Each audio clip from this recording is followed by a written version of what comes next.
বিয়ের প্রতি আমার অনীহার শুরুটা হয়েছিল যখন আমার প্রথম ঠিক হওয়া বিয়েটা অতি তুচ্ছ কারণে ভেঙে গেল।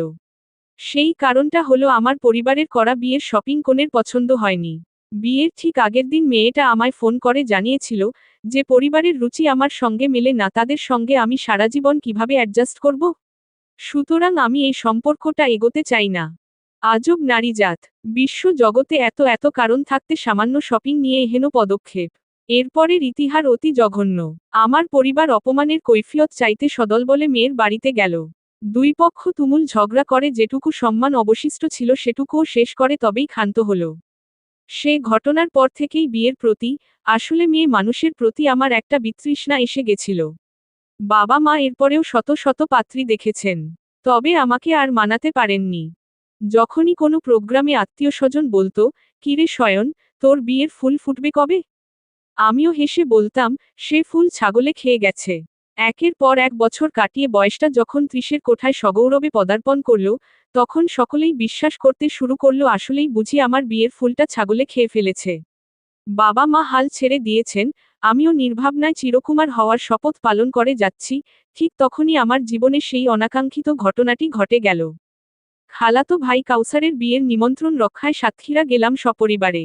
৭ বছরের ছোট ভাইয়ের বিয়ে খাচ্ছে অবিবাহিত দামরা বড় ভাই, ধরনের কথাবার্তা বলে আত্মীয়স্বজনরা আমাকে পোচাতে লাগলো। আমার শরীরের চামড়া এখন গন্ডারের চামড়ায় পরিণত হয়েছে। তাই কারো কথায় অপমানিত বোধ করছি না। উল্টে নিজের দল ভারী করার জন্য অবিবাহিতদের বিয়ে না করে কিভাবে একটা সুখী জীবন কাটানো যায় সে পরামর্শ দিচ্ছি। বিয়ের আগের দিন বড় করে হলুদের প্রোগ্রাম হলো। তবে কাউসারের মাঝে খুব একটা স্বতঃস্ফূর্ততা দেখতে পেলাম না। মনে হলো জোর করে হাসিখুশি থাকার ভান করছে। খালার কাছে একবার শুনেছিলাম কাউছার বিয়েতে রাজি ছিল না। পরিবারের মুখ চেয়ে রাজি হয়েছে। ভীষণ মায়া হলো ছেলেটার ওপর। কাউসারকে একান্তে পেয়ে বললাম, তোর কি অন্য কোথাও পছন্দ আছে? কাউছার বলল, তেমন কোনো ব্যাপার নেই, ভাইয়া। তোমরা টেনশন নিও না। তেমন কোনো ব্যাপার না হলে মন খারাপ কেন? মনে হচ্ছে বউ আনতে যাচ্ছিস না, বরং নিজেই শ্বশুর বাড়ি চলে যাচ্ছিস। কাউছার সে কথার জবাব দিল না। ছেলেটার ওপর আমার মায়া আরো বেড়ে গেল। সেই মায়া থেকেই ওকে একটা পরামর্শ দিলাম, বিয়ে করতে আগ্রহী না হলে পালিয়ে যা। সবার মন রক্ষা করতে গিয়ে নিজেকে অসুখী করার তো কোনো মানে হয় না। কাউছার যে আমার পরামর্শটা সিরিয়াসলি নিয়েছে তার প্রমাণ পেলাম পরদিন বরযাত্রী নিয়ে কনের বাড়িতে উপস্থিত হবার পর। খাওয়া শেষে ঢেকুর তুলে যখন দাঁত খোঁচাচ্ছি, জানতে পারলাম সকলে চলে এলেও বরের গাড়ি এসে পৌঁছায়নি। কাউছার, ড্রাইভার ও গাড়িতে কাউসারের যে বন্ধুবান্ধব ছিল তারা কেউ ফোন ধরছে না। এদিকে সময় বয়ে যাচ্ছে। বিকেল গড়িয়ে যাবার পর ড্রাইভারকে ফোনে পাওয়া গেল। ড্রাইভার জানালো সেই সর্বনাশের কথা। কাউছার ও তার বন্ধুরা ড্রাইভারকে জিম্মি করে নিয়ে যায় কাউসারের প্রেমিকার বাসায়। সেখান থেকে প্রেমিকাকে গাড়িতে উঠিয়ে যায় কাজী অফিসে। বিয়ে সেরে নবদম্পতি হানিমুনে চলে গেছে এতক্ষণে। বিয়ে বাড়িতে কালবৈশাখী ঝড় উঠল। বরপক্ষ ও কনেপক্ষের মাঝে তুমুল বাকবিতণ্ডা লেগে গেল। কনেপক্ষের এখানে কোনো দোষ নেই। সম্পূর্ণ দোষটা আমার খালা খালুর। ছেলের অন্যত্র প্রেম আছে জেনেও তাকে জোর করে বিয়ে দিয়ে আরেকটা মেয়ের জীবনে অশান্তি নামাতে চাইছিলেন ওনারা। এ অপমান ওনাদের প্রাপ্য ছিল। কিন্তু সম্পূর্ণ ঘটনার মোড় ঘুরে গেল যখন কনের বাবা এ ঘটনা সহ্য করতে না পেরে হার্ট অ্যাটাক করলেন। সমস্ত বিবাদ ভুলে আমরাই ধরাধরি করে ওনাকে হাসপাতালে নিলাম। জানতে পারলাম লোকটার একটাই মেয়ে। মধ্যবিত্ত বাবা মেয়েকে ধুমধাম করে বিয়ে দেওয়ার জন্য নিজের সমস্ত সঞ্চয় ব্যয় করে ফেলেছেন। অথচ মেয়ের বিয়েটাই হলো না। এর চেয়ে মর্মান্তিক কিছু হতে পারে? কনেকে হাসপাতালেই প্রথমবার দেখলাম।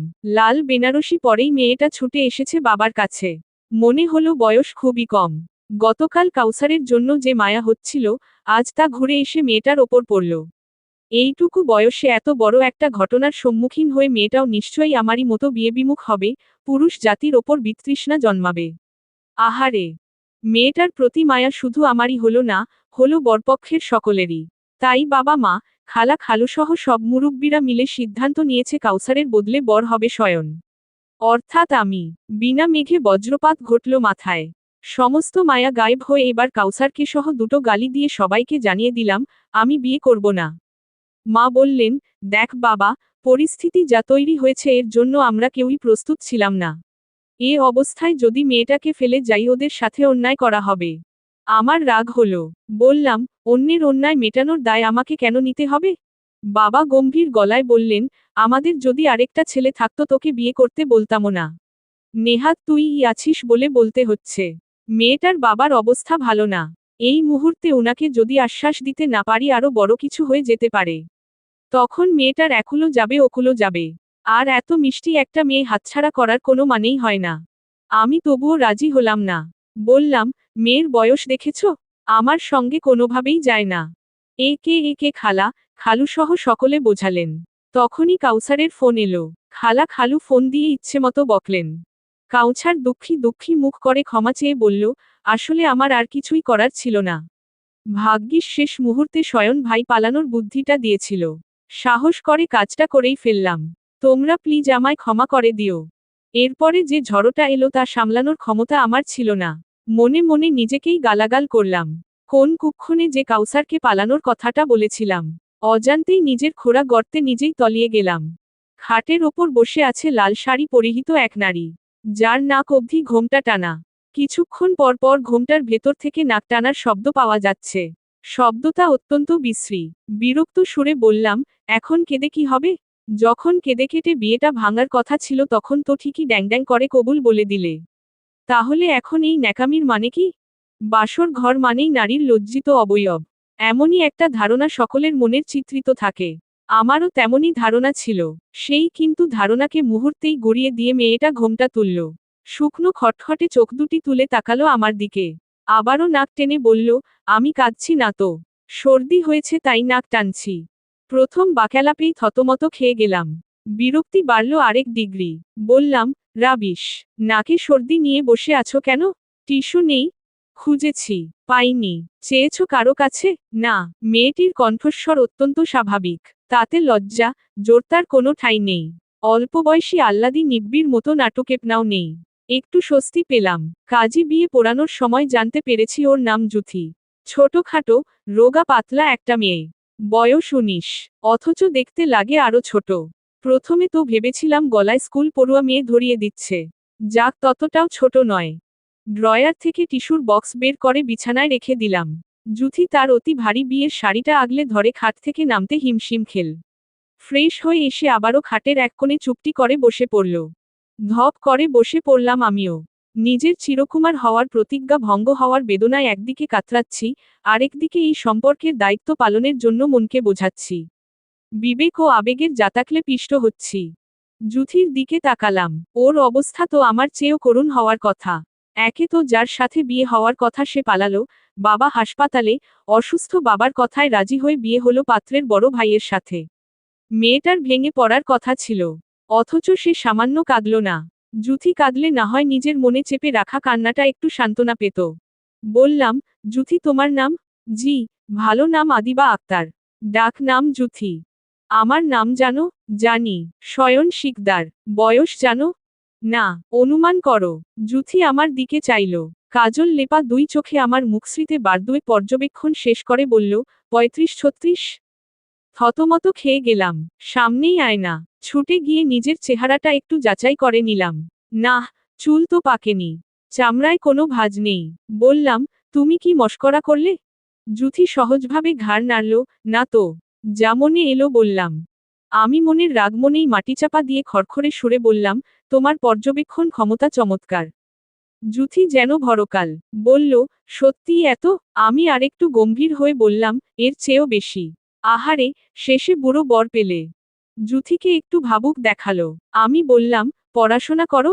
করি। সাতক্ষীরার সরকারি কলেজে অনার্সে পড়ছি। কিছুদিন বাদেই ফার্স্ট ইয়ারের পরীক্ষা শুরু হবে। মেয়েটার ব্যাপারে আমার আগ্রহ বাড়ছে। এ মোটেই ভালো লক্ষণ নয়। তবু জিজ্ঞেস করলাম, পড়াশোনায় কেমন? ব্রিলিয়ান্টও না, আবার টেনেটুনে পাশ করার দলেও না। A+ না পেলেও এ গ্রেড পাওয়া ছাত্রী বলতে পারেন। জুথি খাটের একপাশ ছেড়ে দিয়ে অপর পাশে নিঃসংকোচে শুয়ে পড়ল। ঘাড় বাঁকিয়ে আমার দিকে চেয়ে বলল, শুনুন, রাতে আমি একটু বেশিই নড়াচড়া করি। আপনার অসুবিধা হলে বলবেন। জুথি আমার দিকে পিঠের দেওয়াল তুলে ঘুমিয়ে গেল। ওর মাঝে সদ্য বিয়ে হওয়া বউয়ের মতো লাজুকপনা খুঁজে না পেয়ে মনে মনে আরেকবার হতাশ হলাম আমি। আবার চমকেও গেলাম। বিয়ে হয়েছে কয়েক ঘন্টা আগে। এরই মাঝে এই মেয়েকে নিয়ে ভাবতে শুরু করেছি আমি। নারী জাতি আসলেই অদ্ভুত। এদের সংস্পর্শে থাকলেও বিপদ। ঘুমের মাঝে জুথি আসলেই অতিরিক্ত নড়াচড়া করে। আমি একপাশ ফিরে মরার মতো ঘুমাই। জুথির নড়াচড়ার চোটে আমার মরার মতো ঘুমও জন্ত হয়ে গেল। প্রথম রাতেই বিয়ে করা বউয়ের প্রতি বিরক্তি ধরে গেল। বাকি জীবন কাটানোর কথা তো ভাবতেই পারছি না। তবুও মেয়েটা বিয়ের ধকলে ক্লান্ত ভেবে একটু মানবিকতা দেখানোই যায়। আর আমি যথেষ্ট মানবিক। খানিক বাদেই মনে হলো, বর পাল্টে যাওয়া, বাবার অসুস্থতা, নতুন পরিবেশ এত কিছুর পরেও এই মেয়ে নিশ্চিন্তে ঘুমাচ্ছে কি করে? কোথাও কাউসারের সঙ্গে আগে থেকেই বুদ্ধি করে রাখেনি তো? আমার পরিবারও এই ষড়যন্ত্রে যুক্ত থাকতে পারে। মাঝরাতে নিজেকে প্রতারিত ভেবে আমি অস্থির হলাম। সঙ্গে সঙ্গে ডাকলাম জুথিকে, এই জুথি, এই আদিবা আক্তার জুথি। জুথি একটু মোচড়ামুচড়ি করে চোখ মেলল। আমার দিকে ড্যাব ড্যাব করে কিছুক্ষণ চেয়ে থেকে আচমকা লাফ দিয়ে উঠে চারিদিক দেখতে লাগলো।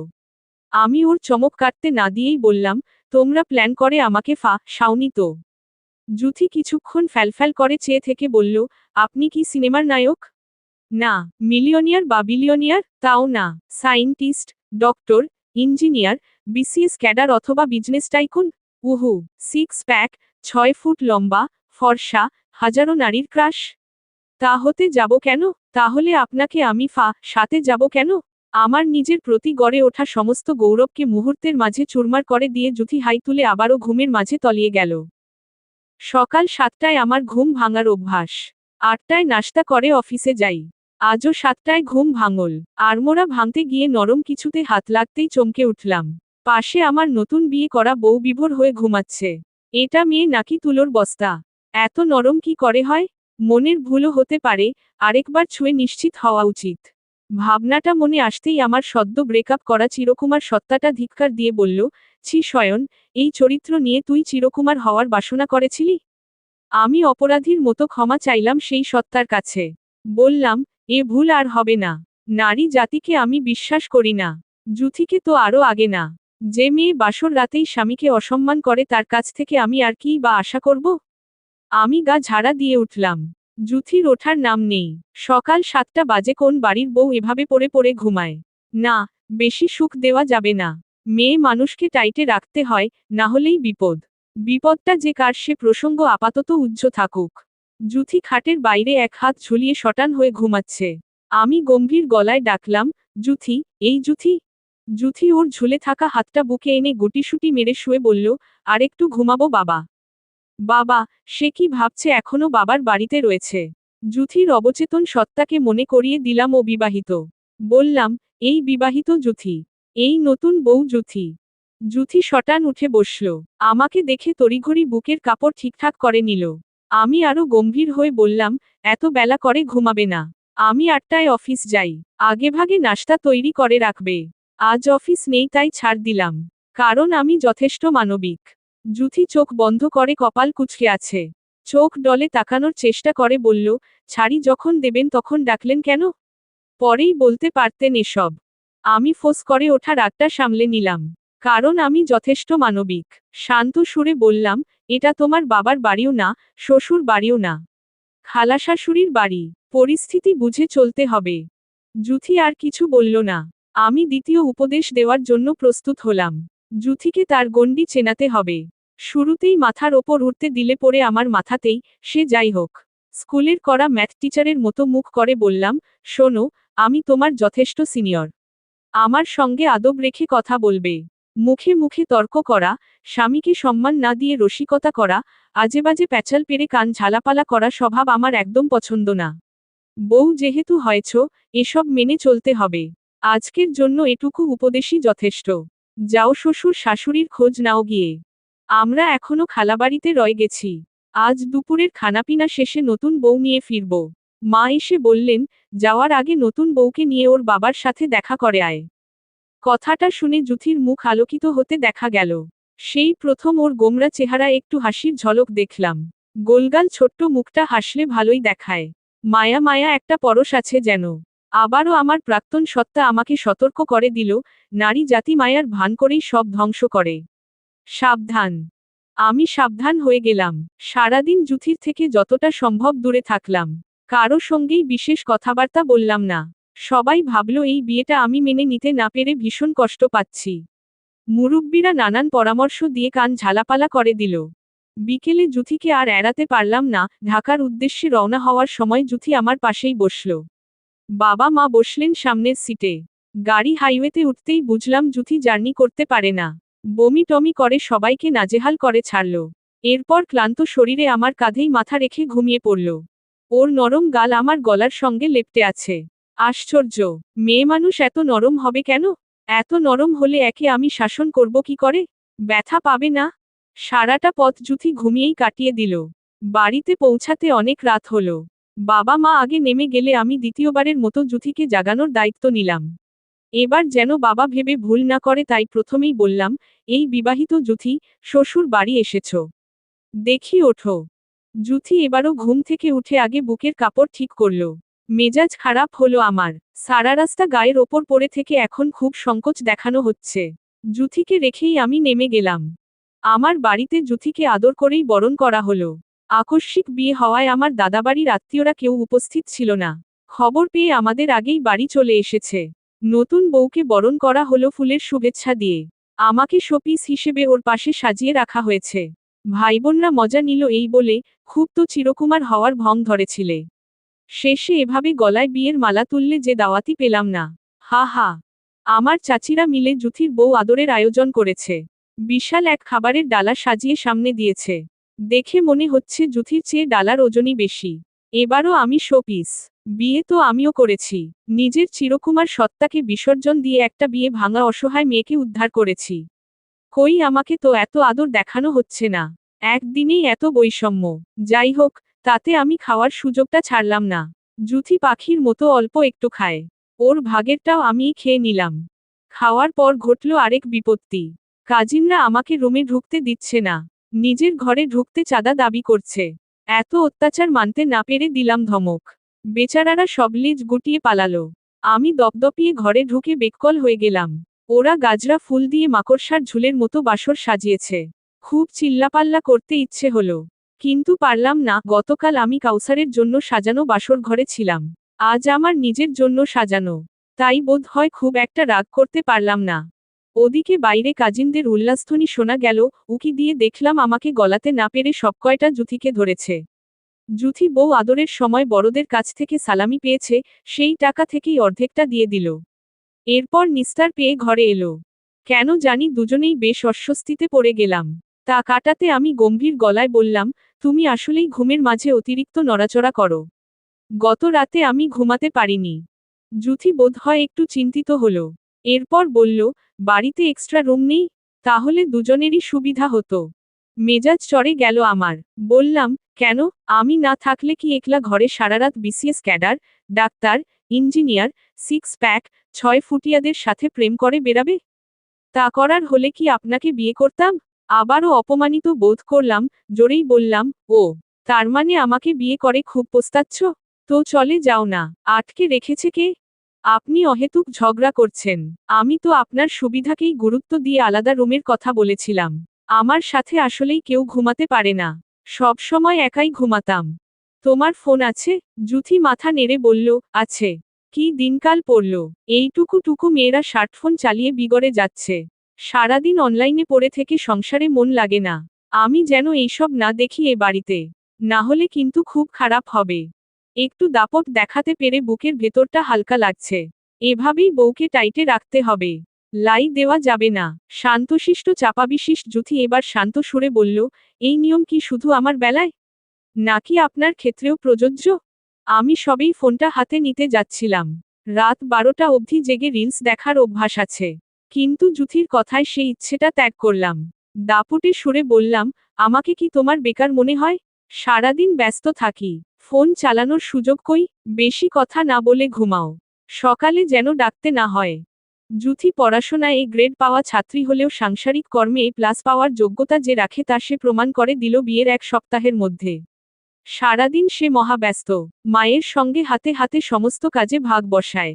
বাবার সঙ্গে খবরের কাগজ ভাগাভাগি করে পড়ে, রাজনীতি নিয়ে আলাপ করে। জুথির মোবাইলে আসক্তি নেই তা 1 সপ্তাহেই বুঝে গেছি। বরং ওর আসক্তি টিভি সিরিয়ালে।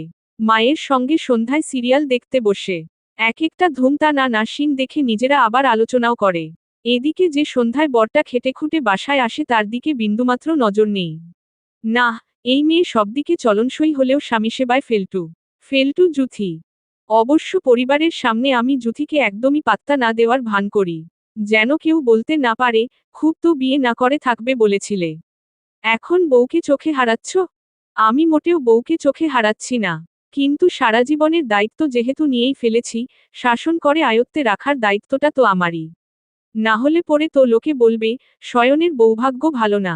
শুক্রবারে আমার অফ ডে। পুরোটা দিন বাসাতেই কাটিয়ে দিলাম। একই বাড়িতে থেকে জুথির সঙ্গে আমার দেখা হলো মাত্র 3বার। একবার সকালের নাস্তার সময়, আরেকবার দুপুরের খাবারের সময়। মাঝে একবার জুথি গোসল করে বেরিয়েছিল, তখন দেখা। ওড়না রেখে বাথরুমে ঢুকেছিল, বেরিয়ে আমাকে দেখা মাত্রই এমনভাবে ওড়নাটা বুকে আগলে নিল যে অপমানিত বোধ করলাম। আমার ভেতরের প্রাক্তন সত্তাটা তখন আমায় আবারও ধিক্কার দেয়, শালা পুরুষজাত। তোকে দেখে ওড়না নেবে না তো কি খুলে রাখুক তাই চাস? এই সংযম নিয়ে আবার চিরকুমার হওয়ার সাধ করেছিলি। প্রাক্তনের উপহাস সহ্য করতে না পেরে জুথিকে দিলাম এক ঝাড়ি। তোমার কি ধারণা আমি তোমার দিকে চেয়ে থাকি? আমার কি কোনো কাজ নেই? আমার কি দেখার জিনিসের অভাব? জুথি বোকা বোকা চোখে চেয়ে বলল, আমি আবার কি করলাম? আমি চোখ পাকিয়ে বলে উঠলাম, আমাকে দেখে এভাবে ওড়না খাবলে ধরার কি আছে? আমি কি তোমার ওড়না টেনে ধরি? জুথি লজ্জায় মিনমিন করে উঠল। ওকে বেকায়দায় পড়তে দেখে আমি মনে মনে আনন্দিত হলাম। আরও দুটো কথা শোনাতে মন চাইল, সারাদিন টিভি সিরিয়ালে এইসব জিনিস দেখে মাথা বিগড়েছে তাই না? টিভিই আমি রাখবো না বাড়িতে। স্বামী বলতে একটা প্রাণী আছে বাড়িতে, সেদিকে কোনো খেয়ালই নেই। মানুষ বিয়ে করে সেবা পেতে। আর আমি বিয়ে করেছি ঘুম, সেবা, শান্তি সব শিখেও তুলতে। কোথাও শান্তি নেই। জুথির মুখটা একদম ছোট হয়ে গেল। ও মাথা নত করে চলে যেতেই মনে হলো এতটা রেগে বলা উচিত হয়নি। আবার মনে হলো বলেছি বেশ করেছি। স্বামীর দিকে মন না দিলে সংসার হয়। বেখেয়ালি মেয়ে একটা। জুথি যে আমার কথাকে এতটা গুরুতরভাবে নেবে চিন্তাও করিনি। রাতে ও আর ঘরেই এলো না। ওর নড়াচড়ায় ঘুমাতে না পারা আমি আজ একদম শান্ত, নিবিড় বিছানাতেও ঘুমাতে পারলাম না। একটু পর পর পাশের বালিশটাতে নাক ডুবিয়ে ঘ্রাণ নিলাম। এই মেয়ে গায়ে হে, রো, ইন জাতীয় কিছু মাখে নাকি? না হলে এমন নে, খোরের মতো শুকতে ইচ্ছে করে কেন? ভোরের দিকে দেখলাম জুথি চোরের মতো ঘরে ঢুকছে। তোচক্ষু নিয়ে তাকালাম। ধরা পড়ে বলল, চার্জার নিতে এসেছি। আমি কিছু না বলে পাশ ফিরে শুয়ে পড়লাম। জুথি যাওয়ার সময় ফুরফুরে কণ্ঠে বলল, আজ নিশ্চয়ই আপনার ভালো ঘুম হয়েছে। কি জানি কোন অভিমানে, আমি কোনো জবাবই দিলাম না। অফিসে যাওয়ার পথে শুনলাম মা জুথিকে বকছেন কেন আলাদা বিছানায় শুয়েছে। কাছে গিয়ে বলতে ইচ্ছে হলো, খুব করে শাসন করো। লাই পেয়েছে খুব। স্বামীর অনুমতি ছাড়া কিভাবে পারে অন্য রুমে যেতে? নেহাত আমি ভালো মানুষ বলে কিছু বলি না। তোমরাই ওকে শাসন করো। কিন্তু আমি মুখ ফুটে কিছুই বললাম না। আমি মানুষটা অত্যন্ত মানবিক বলেই ছাড় দিলাম। না শোনার ভান করে অফিসের উদ্দেশ্যে বেরিয়ে গেলাম। সন্ধ্যায় বাড়ি ফেরার পর দেখি চিত্র ভিন্ন। আজ জুথি সিরিয়াল দেখতে বসেনি। রুমেই পড়তে বসেছে। ঘরে ঢোকা মাত্রই আমাকে জিজ্ঞেস করল, আপনার কিছু লাগবে? আমি ওর কথার কোনো জবাব দিলাম না। ফ্রেশ হয়ে আসার পর জুথি জিজ্ঞেস করল, আপনি আমার ওপর রেগে আছেন? আমি ভেতরে ভেতরে গৌরবে ফুলে উঠলাম। মুখে কিছু বললাম না। মা দেখা যাচ্ছে ভালোই টাইট দিয়েছে। ঘর ছেড়েই আর বের হচ্ছে না। পাল্টা জিজ্ঞেস করলাম, রেগে থাকবো কেন? অন্য রুমে শুয়েছি তাই। তুমি সবাইকে দেখাতে চেয়েছো তোমার বর পছন্দ হয়নি। তাই আলাদা শুয়েছ। আমার কি বলার থাকতে পারে? জুথি অবাক হয়ে বলল, কোথা থেকে কোথায় চলে গেলেন? আমি মোটেও এই কারণে আলাদা শুইনি। আপনার জন্যই তো। আমি আরো গম্ভীর হয়ে বললাম, এত কৈফিয়ত চাইছি না। থাকো তোমার মতো। জুথিকে আর কিছু বলতে না দিয়ে বেরিয়ে গেলাম বাড়ি থেকে। ফিরলাম একটু রাত করে। ঘুমানোর সময় হঠাৎ খেয়াল করলাম জুথি মেঝেতে বিছানা করছে। মেজাজ চড়ে গেল। ধমকে বললাম, এই তোমার সমস্যা কি? একদিন অন্য ঘরে ঘুমাচ্ছ, একদিন মেঝেতে। বাংলা সিরিয়াল দেখে দেখে ব্রেইনটা কি পচে গেছে? জুথি বালিশ জড়িয়ে ধরে পিটপিট করে চেয়ে বলল, দুর্গন্ধ যেহেতু পাচ্ছেন না তার মানে পচেনি। আমি তো আপনার ভালোর জন্যই নিচে বিছানা করছি। নাকি তুমি ইচ্ছে করে এসব করছো আমার থেকে দূরত্ব বজায় রাখতে? তোমার কি প্রেমিক আছে? ভেগে যাওয়ার চিন্তা করছো? জুথি অবাক হয়ে বলল, ছি ছি, এসব কি কথা? না হলে নিজের আপন স্বামীর আশেপাশে ঘুরঘুর করার বদলে তুমি নিজেকে এমন প্যাকেট করে রাখো কেন? মতলব তো সুবিধার না। আমার এক বন্ধুর বউ এরকম বিয়ের পর শুধু দূরে দূরে থাকতো। পরে শুনি বয়ফ্রেন্ড নিয়ে ভেগেছে। জুথি আমার দিকে তীক্ষ্ণ চোখে চেয়ে রইল। আমার মনে হলো চরিত্র নিয়ে বলাটা উচিত হয়নি। তাই প্রসঙ্গ ঘুরিয়ে বললাম, এই সত্যি করে বলো, আমার গা থেকে কি দুর্গন্ধ বের হয় নাকি যে দূরে সরে থাকো? শুকে দেখো তো। আমি জুথির মাথাটা টেনে এনে বুকের সঙ্গে চেপে ধরলাম। জুথি হাঁসফাঁস করে উঠল। আমাকে দুই হাতে ঠেলে সরিয়ে বলল, গন্ধ আছে। কিন্তু সেটা দুর্গন্ধ না। আমি কৌতূহলী হলাম, তাহলে কি গন্ধ? জুথিকে লজ্জা পেতে দেখলাম। ও মুখ ঘুরিয়ে বলল, জানি না। জুথি শেষমেশ বিছানাতেই ঘুমাতে এলো। এই মেয়ে শোয়ামাত্র ঘুমিয়ে যায়। যথারীতি একটু পরই শুরু হলো হাত পা নড়াচড়া। আজ আর এই অত্যাচার সহ্য করলাম না। এত ছাড় দেওয়া যাবে না। সপাটে ঝাপটে ধরে বুকের ভেতর ঢুকিয়ে নিলাম। দুই হাতে ঝাপটে ধরলাম ওর দুই হাত আর পা তুলে দিলাম পায়ের ওপর। এবার দেখি কেমন নড়াচড়া করতে পারো। জুথি ঘুম ভেঙে আগে ওড়নায় হাত দিল। মেজাজ আর ধরে রাখতে পারলাম না। ওড়নাটা টেনে নিয়ে ছুঁড়ে ফেললাম মেঝেতে। জুথি একদম চুপ হয়ে গেল। একটু পরে জড়ানো কণ্ঠে বলল, হাত হিলে করুন। আমি আরো শক্ত করলাম। বললাম, উহু, আজ থেকে তোমার ট্রেনিং শুরু হলো। ঘুমের মাঝে নড়াচড়া বন্ধের ট্রেনিং। কোনো ছাড় দেওয়া চলবে না। চুপ করে ঘুমাও। জুথি ঘুমোঘুম কণ্ঠে বিড়বিড় করল, বললেই মানতে হবে? হ্যাঁ হবে, কারণ আমি তোমার বর। উহু, বর বর। আমার ঘরটা পুরোদমে বেদখল হয়ে গেছে। এখন আর এ ঘরে কোনো কিছুই আমার মন মতো পাই না। কোনোদিন দেখি পর্দার রং বদলে পিঙ্ক কালার হয়ে গেছে, বিছানা বালিশের কভার হয়ে গেছে লাল। অবশ্য আগে আমার ঘরের পর্দা, বিছানা বালিশের কভারের কি রং ছিল সেটা কখনো খেয়াল করিনি। এক মাস সেসব আধোয়া পড়ে থাকলেও আমার কিছু আসতো যেত না। এখন খেয়াল করে দেখি সবই ঝা চকচকে। জুথি ধুলোবালি একদমই পছন্দ করে না।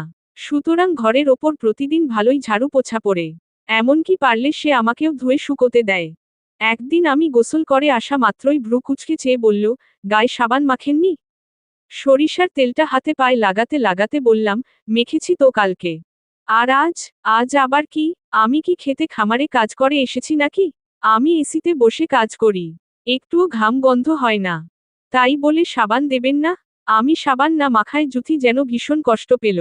যা, লানোর মোক্ষম সুযোগ। দাঁত কেলিয়ে বললাম, একটা সপ্তাহ যাক। ভেবে দেখব।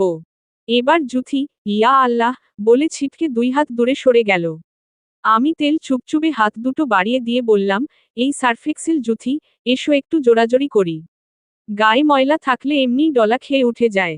জুথি নাক সিটকে পরিমরি করে ছুটে পালিয়ে গেল। আমি কেবিনেটের আয়নার সামনে দাঁড়িয়ে মনের সুখে গায়ে তেল মাখলাম। এটাই আমার একমাত্র স্কিন কেয়ার। বিয়ের আগে আমার ঘরে কোনো বড় আয়না ছিল না। বিয়ের এক সপ্তাহ না যেতেই আমার বাবা স্পেশালি জুথির জন্য বিশাল এই আয়নাযুক্ত কেবিনেট এনেছেন। একদম মাথা থেকে পা অবধি দেখা যায়। কত রকমের স্নো পাউডার যে দেখা যায় তাতে। সব আমাকেই কিনে দিতে হয়। না দিলেই এই মেয়ে গিয়ে আমার বাবা মায়ের কাছে ইনিয়ে বিনিয়ে বলে দেয়। আমার বাবা মাও এখন বেদখল। না না, সবাই সবার জায়গায় ঠিক আছে, আমি হয়ে গেছি উদ্বাস্তু। শার্টটা গায়ে জড়িয়ে খেতে বসলাম। জুথি আর মা হাতে হাতে খাবার বেড়ে দিল। মা একটু রান্নাঘরে যেতেই জুথিকে শুনিয়ে বললাম, কেবিনেটটা অর্ধেক কেটে ফেলতে হবে। না হলে আমার সেভিংস সব ওটা ভরতেই চলে যাবে। মা শুনে ফেলে জবাব দিলেন, এ আবার কেমন কথা? কাটবি কেন? জিনিসপত্রের দরকার আছে না ঘরে? বললাম, দুইজন মানুষের অত বড় জিনিসের কোনো দরকার আছে? অপচয়। আজ দুইজন আছিস, কাল 3-4 জন হতে সময় লাগবে। বাচ্চা কাচ্চার কাপড় কই রাখবি তখন? আমি থতমত খেয়ে গেলাম। জুথির দিকে এক পলক চেয়ে বললাম, কিসের বাচ্চা? এমনিতেই তো একটা বাচ্চা মেয়ে ধরে বিয়ে করিয়ে দিয়েছ। মা হেসে বললেন, কে বাচ্চা মেয়ে? জুথি, আরে মেয়েরা একটু বয়সে ছোট হয়ই। ওর বয়সে তোর পেছনে ছুটে আমার জান কয়লা হয়ে যেত। জুথি ততক্ষণে ধূপধাপ পা ফেলে ছুটে পালিয়ে গেছে। আমি বেচারা নাতি নাতনি নিয়ে মায়ের শখের গল্প শুনতে পড়ে রইলাম। ইদানিং জুথি আর ওড়না নিয়ে বাড়াবাড়ি করে না। এমনকি মাঝে মাঝে ঘরের ভেতর ওড়না গায়ে নেয় না। তাতেও আমার মেজাজ খারাপ হয়। এসব চোখের অত্যাচার সহ্য হয় না। একদিন ডেকে বললাম, আদব লেহাজ ভুলে গেছো? আমি তোমার গুরুজন হই। আমাকে দেখে মাথায় কাপড় দেবে। আর তুমি আজকাল এমন ধূপধাপ করে হাঁটো কেন? মোলায়েম ছন্দে হাঁটবে, যেন আওয়াজ না হয়। জুথি আধহাত ঘোমটা দিয়ে ঠোঁট বেঁকিয়ে বলল, আগে শুনতাম শাশুড়িরা বউদের জ্বালাতন করে, কদমে কদমে দোষ ধরে। আমার বেলায় সেই মানুষটা হয়েছেন আপনি। আমি হতবাক হয়ে ওর যাওয়ার দিকে তাকিয়ে রইলাম। ভেতরের প্রাক্তন সত্তাটা বলে উঠল, দেখলি, দুটো দিন নরম হয়ে বুকে টেনেছিস কি টানিসনি, তাতেই বলি ফুটেছে। এরপর তোকে নাকে দড়ি দিয়ে ঘোরাবে। এ জন্যই বলি মেয়েমানুষের থেকে দূরে থাক। গরিবের কথা বাসি হলে সত্যি হয়। রাতের বেলা ঘুমাতে গিয়ে প্রাক্তন সত্তার কথা ভুলে গেলাম। আবারও বেহায়ার মতো দুই হাতে ওকে কাছে টানতে গেলে জুথি আমাকে প্রত্যাখ্যান করল। আধহাত ঘোমটা দিয়ে, মাঝে একটা কোলবালিশ ফেলে বলল, গুরুজনদের সামনে সবসময় মাথায় কাপড় রাখতে হয়। আদব লেহাজ রাখতে হয়। আমি চোখ গরম করে বললাম, তো তুমি কি ভাবছো আমি তোমাকে ছোঁয়ার জন্য উতলা? পাখির মতো পুচকে একটা শরীর, চাপা দিলেই চ্যাপ্টা হয়ে যাবে। তা নিয়ে আবার অহংকার, হু হো। আমি উল্টো পাশ ফিরে শুয়ে পড়লাম। জুথির হাসির শব্দ শোনা গেল। কত বড় ফাজিল, আমাকে নিয়ে হাসে। আসলেই বউকে লাই দিতে নেই। প্রাক্তনী আমার আপন। কিছুক্ষণ বাদে জুথির ভারী নিঃশ্বাসের শব্দ শোনা গেল। আর আমি ফেলছি দীর্ঘ নিঃশ্বাস। লার নির্লজ্জ মন, এত কিছুর পরেও নেই, স্বাক্ষরের মতো ওই মেয়ের গায়ের গন্ধ নেওয়ার জন্য আমাকে উত্তপ্ত করছে। যাই হোক, মনকে আমি অনেক ভালোবাসি। মনের জন্য এইটুকু করাই যায়। আমি কোলবালিশটা সরিয়ে ফেললাম। জুথিকে টানলাম নিজের কাছে।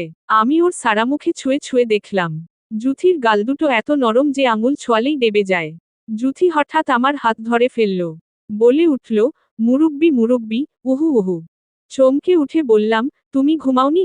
সুরসুরি দিলে ঘুম হয়? আমতা আমতা করলাম, আমি তো মশা তাড়াচ্ছি। আবছা আলোয় দেখলাম জুথি ঠোঁট টিপে হাসছে। বলল, আপনি সবসময় আমার সাথে ক্যাটক্যাট করেন কেন?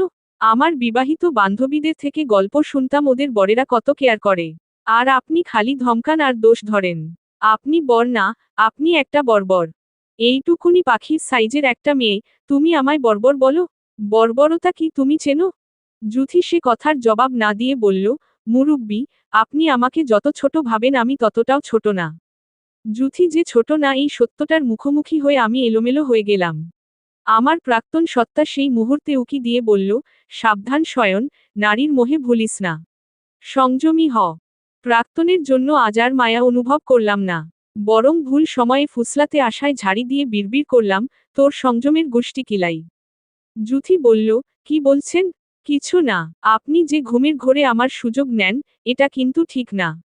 আমি কঠিন একটা ধমক দিলাম, সুযোগ নেই মানে? আমার অধিকার আছে।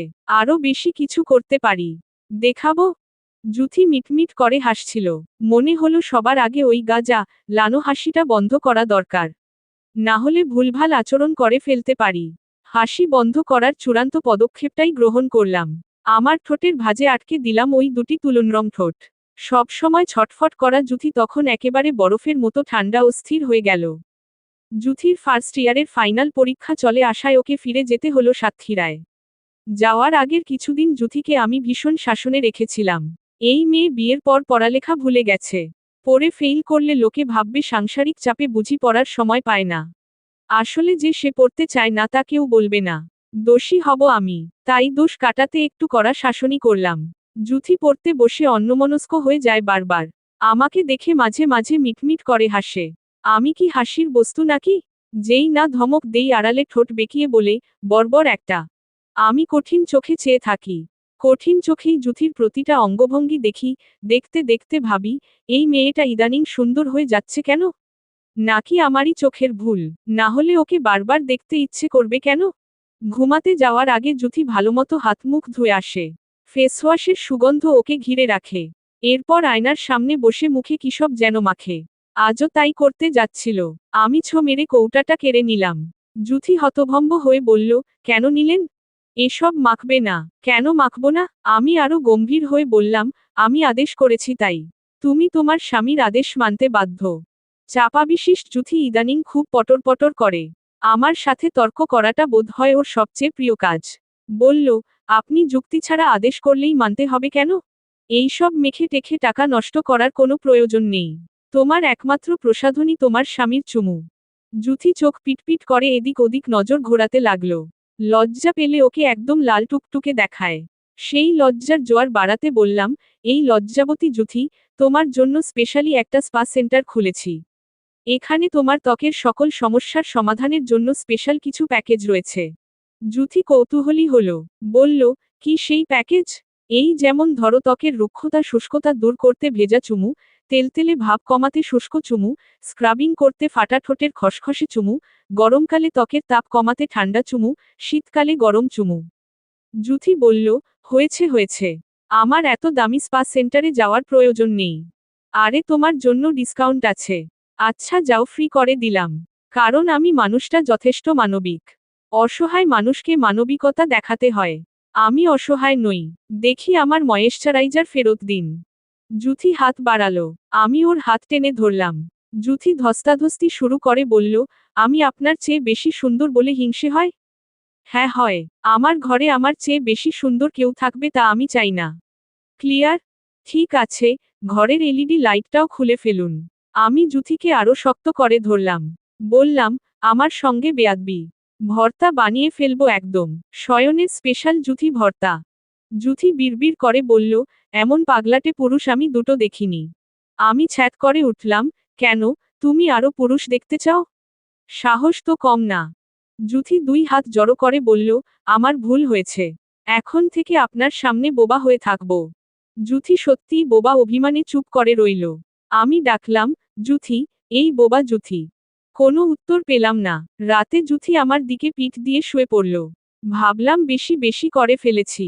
তাই ওকে না ঘাটিয়ে নিজেও চুপচাপ শুয়ে রইলাম। মাঝরাতে জুথি আমাকে জড়িয়ে ধরে কেঁদে ফেলল। আমি ওর মাথায় হাত বুলিয়ে বললাম, খারাপ স্বপ্ন দেখেছ? জুথি বলল, হ্যাঁ, ঘুমের মাঝে দেখেছি আপনি আমাকে শুধু শুধু ধমকাচ্ছেন। আচ্ছা আর ধমকাব না। জুথি যেন এবার কিছুটা রাগ নিয়েই বলল, ধমকানোর জন্য আর আমাকে পাবেনও না। আমি তো বাপের বাড়ি চলে যাব। ওহ, আমারও এবার মন খারাপ হলো। বললাম, জুথি, তুমি কি আমাকে ছেড়ে যাবে বলে কাঁদছ? এবার জুথি আর কোনো উত্তর দিল না। আমিও আর কিছু বললাম না। বাকিটা রাত আমরা দুজন একে অপরকে বুকে জড়িয়ে রেখে নিঃশব্দে জেগে রইলাম। বাবা গিয়ে জুথিকে সাতক্ষীরায় পৌঁছে দিয়ে এলো। আমি অফিস থেকে ছুটি ম্যানেজ করতে পারলাম না। অবশ্য আমি ভেবেই রেখেছি পরীক্ষার মাঝে একবারও যাব না। ওকে খুব বেশি কলও করব না। না হলে এই মেয়ে যতটুকু মনোযোগ দেয় তাও দেবে না। জুথি ব্যতীত আমার রাতগুলো যেন একটু বেশিই দীর্ঘ হয়েছে। হুটহাট ঘুম ভেঙে পাশে হাত বাড়িয়ে শূন্য অনুভব করি। বুকের ভেতরটা অজানা হাহাকারে ছেয়ে যায়। কি অদ্ভুত! চিরকুমার থাকার সংকল্প করা স্বয়ং কিনা এখন নারীর অভাবে ঘুমাতে পারে না। আমার প্রাক্তন সত্তা সুযোগ পেলেই আমায় সীমাহীন তাচ্ছিল্য করতে ছাড়ে না। আমি অবশ্য তাকেও আর পাত্তা দেই না। নিজের মনকে ছাড়া কাউকে লাই দেওয়ার অত সময় নেই। একদিন মাঝরাতে ঘুম ভেঙে আমি জুথিকে ফোন দিলাম। জুথি সঙ্গে সঙ্গে রিসিভ করেই বলল, সব ঠিক আছে? এত রাতে ফোন? আমি গমগমে কণ্ঠে দিলাম এক ধমক, তার আগে বলো মাঝরাতে জেগে জেগে তুমি কি করছো? নিশ্চয়ই ফোনে ব্যস্ত। না হলে রিং হওয়া মাত্র রিসিভ করলে কিভাবে? জুথি যেন সীমাহীন হতাশ হলো। বলল, খোঁজখবর নেওয়ার তো প্রয়োজন মনে করেন না। নিলে জানতেন আমি রাত জেগে পড়ি। ফোনটা হাতের কাছেই ছিল। আমি গলা খাকারি দিয়ে বললাম, আসলে গলাটা পরিষ্কার করে নিলাম। অনেকদিন ধমক টমক দেওয়া পড়ে না তো। ভাবলাম গলাটা আবার বসে গেল কিনা। জুথি গম্ভীর গলায় জবাব দিল, ওহ, মাঝরাতে এই প্রয়োজনে ফোন দেওয়া? তা নয় তো কি, তুমি ভেবেছ আমি রাত জেগে প্রেম করব? পড়াশোনায় ফাঁকিবাজি করার বাহানা খোঁজো খালি, তাই না? জুথির কণ্ঠে এবার ঝাঁজ শোনা গেল, কোনো ফাঁকিবাজি করছি না। আপনিই বরং ফোন দিয়ে ডিস্টার্ব করলেন। রাখি। আমি তড়িঘড়ি করে বললাম, শোনো। কি, তুমি পড়বে নাকি ফেসবুক চালাবে তা তো জানি না। আমাকে ভিডিও ক্লে রাখো, আমি মনিটরিং করব। অনেকদিন বাদে জুথিকে দেখলাম আমি। পড়াশোনার চাপে কিছুটা শুকিয়ে গেছে। তবে আমার নজর কাড়ল সেই ওড়না। জুথি একটা টি শার্ট পরেছে, তার ওপর ওড়না ঝুলিয়ে রেখেছে। আমি ওকে মনিটরিং করতে করতে ঘুমিয়ে গেলাম। পরদিন রাতে জুথি নিজেই আমায় কল দিল। জিজ্ঞেস করলাম, প্রিপারেশন কেমন? জুথি ঠোঁট উল্টে বলল, কাল রাতে ভালো করে পড়তে পারিনি। কেন, আপনি এত নাক ডাকেন আগে শুনিনি তো। জুথি ঠোঁট টিপে হাসছে। আমি আবারও ধমক দিলাম। বললাম, আমি নাক ডাকি না। মাঝে মাঝে ক্লান্তিতে ওটা হয়ে যায়। এত ক্লান্তি কিসের? জুথিকে আমি বলতে পারলাম না। ওকে জড়িয়ে ধরে, ওর গায়ের গন্ধ নিতে নিতে ঘুমানোটা অভ্যাসে পরিণত হয়ে গেছে। আমি এখন জুথি নামক ভিটামিনের অভাবে দুর্বল ও ক্লান্ত। কিন্তু তা স্বীকার করে বউয়ের কাছে নিজেকে দুর্বল প্রমাণ করব না। নো, নেভার, নেহি। সোনার আংটি বাঁকা হলে যেমন মূল্য কমে না, বর একটু বর্বর হলেও মূল্য কমবে না।